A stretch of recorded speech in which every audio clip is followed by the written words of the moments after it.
Hello and welcome to another episode of Susfaction. Today is a Kyle and Acela centric episode, and I'm Kyle. And I'm Isella, and we're your hosts. hosts. Okay, so what we're talking about today is the Salem Witch Trials. Yeah. And go ahead. Oh, I was just going to say that the teaser I posted tonight for this episode was all photos from Salem from when I went there this summer. Yeah, we've got lots of people to talk about, unfortunately. Yeah, it's going to be long. It's going to be a long one, but you said you might make it a two-parter. Yeah. Yeah. There might be two parts, just because there's victims, and then there's people to talk about, to blame here, and then there's people that are just kind of like side characters in the quest of Salem Witch Trials. So Side characters. yeah, what I have for you right now so far, because my research into the witch trials is never finished because I'm obsessed with them. But um, I'll tell you, it is a series of hearings and prosecutions of people accused of witchcraft in colonial Massachusetts between February 1692 and May 1693. More than 200 people were accused, 30 people were found guilty, 19 of whom were hanged. And I wanted to say something about hangings, during the Salem witch trials, no witch was burned at the stake. Though people were burned at the stake in Europe and other places, none of that happened in Salem. Right, and the stories you hear about witches being like drowned, like, oh, let's if they can float or whatever. I guess if they could swim, they were a witch. But however that worked is like, oh, but Something like if they're that. not a witch, then they've drowned and you just drowned somebody. Yeah. But I guess that didn't happen here either. That happened in across the pond. Yeah. in their witch trials over there. The cause of these trials was a combination of many things: mass hysteria, religious beliefs, which were pretty flawed, social tensions, and local conflicts. All of this was fueled by fear and suspicion in a community already stressed by King William's War, smallpox, and Native American attacks. Now, the Native American attacks, I will say, were probably warranted. Yeah. I listened to two different openings of the Crucible, and one of them had talked about how they felt like they, as in the Puritans, felt like their little piece of America was safe except for the woods because they didn't clear the woods, I guess. And they were talking about Native American Yeah. Native American groups basically coming in and trying to reclaim the land. Also, you were talking about mass hysteria, and it reminded me. I read this post because I'm an educator, so I read a bunch of other educators' posts, and there was one talking about a history teacher, which I love. I loved history class in high school, so it was like my favorite.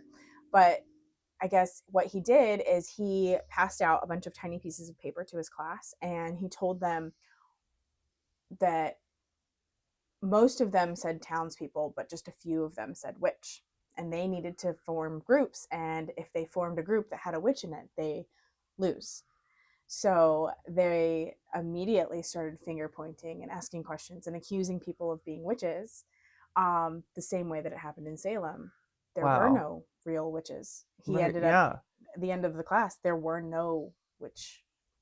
Nobody had a witch tag. They all said townsperson. And that reminded me of the Sabrina the Teenage Witch episode. I don't know if you ever saw it, where her class went to Salem and reenacted the Salem Witch Trials. Oh, yeah. And again, all of them had to draw a piece of paper from a hat telling them their role for the weekend. And none of them were supposed to say witch. Hers actually did say witch. But right. But none of them said witch. They were all townspeople, and it was just to prove that the power of suggestion and mass hysteria can cause chaos. Yeah, absolutely. I'm glad you pointed that out, because that's something that I think fuels a whole lot of our political flaws in history. Mm-hmm. is mass hysteria. Yes. All right.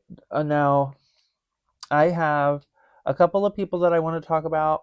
One person mainly is Tituba, who was okay. So Tituba was now this is just a definition of her, which she is much more than a definition. Tituba was many things. Yes. But in short, she was an enslaved indigenous woman in the household of Reverend Samuel Parris, who was one of the first people to be executed of witchcraft, or I'm sorry, accused of witchcraft during 1692 Salem trials. Sarah Good and Sarah Osborne were included in accusations when Tituba provided testimony of using witchcraft.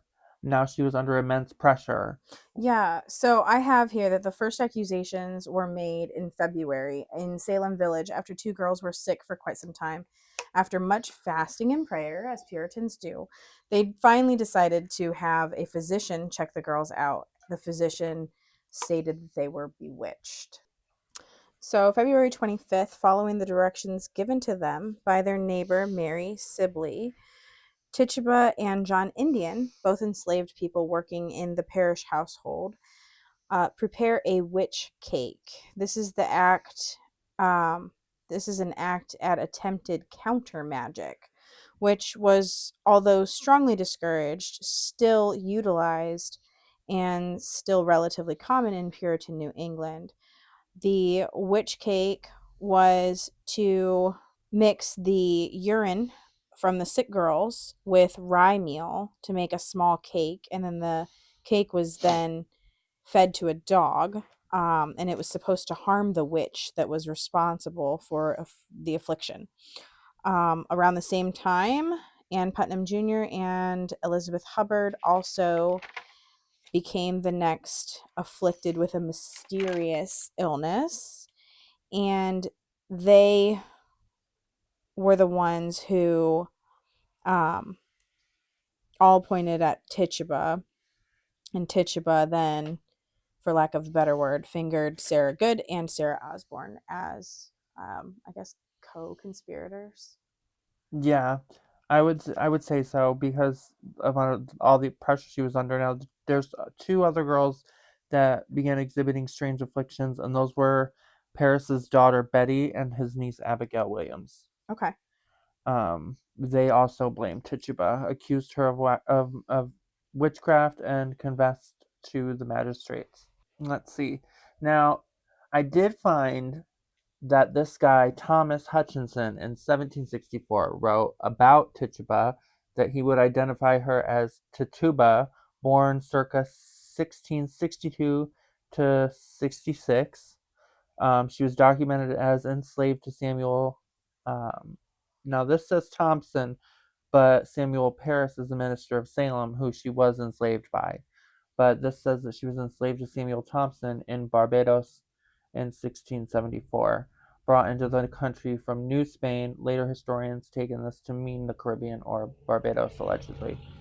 But I wanted to just give some little history of Tituba because there isn't a lot out there, and she was kind of a um, I feel like she's a steeple for a lot of women that deal in the craft as it is today, or paganism today, because Right. she gives people of color a kind of like a not I don't know what to say, like almost like a role model or Yeah, somebody to she's look like up to. grandmama to all of them. Yeah, exactly. Yeah.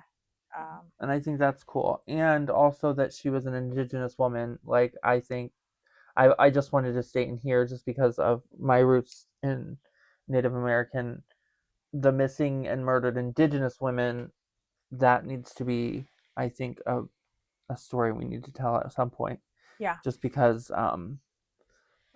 murdered and missing Oh, I indigenous know who women, I'd talk about it with. yeah, like women go missing all the time, and nobody does anything to do it to stop it, and it's really sad. So, Yeah. but she just made me think of all these things. Like, she's, to me, she stands up for like activism and women's rights and all these different things to Tobias, which is what I love about her. Right. But what makes me the most sad is like they went to her for help and then they Yeah. accused her of witchcraft, and really she's for that to happen to her is not super unlikely because in other countries, like at least from my culture, from Hispanic culture, we have what are called curanderas, and they're basically medicine women or like curers, they're healers, and they use herbs and natural remedies to help, but they also do um, counter magic. They also do counter magic. If you feel like you've been cursed, they will do curse breaking um, for you as well as part of their healing. And those women often are also called witches, Yeah. but they're not, their intentions are good. Right. Yeah. Well, did you want to go into what do you the So, next? yeah, so in March, accusations began to spread with prominent figures like Martha Corey and Rebecca Nurse. Um, I wanted to do a little bit on Rebecca Nurse. So, one thing that I learned when I went to the Witch Museum in Salem was that Rebecca Nurse was deaf. And last year, for my deaf history lesson that I gave in my class, I had mentioned that a lot of deaf people were demonized in the Christian religion because they were being looked at as if they were deaf because they were being punished or because they're being punished for something that a family member, previous ancestor had done. And that's just to see that Rebecca Nurse was also deaf and demonized and called a witch. It broke my heart. It made me very sad to That learn is that. very sad. And just crazy that you would like to think of like how we see deaf people nowadays and how that would never being unkind to them would never fly, Right. but like just the idea of them being bewitched because of an affliction Mm-hmm. that they can't help is just ridiculous. Now you mentioned Corey. I was gonna jump on Giles Corey. He was born August 16th, 1611, and he passed away September 19th of 1692. And it says pressed to death.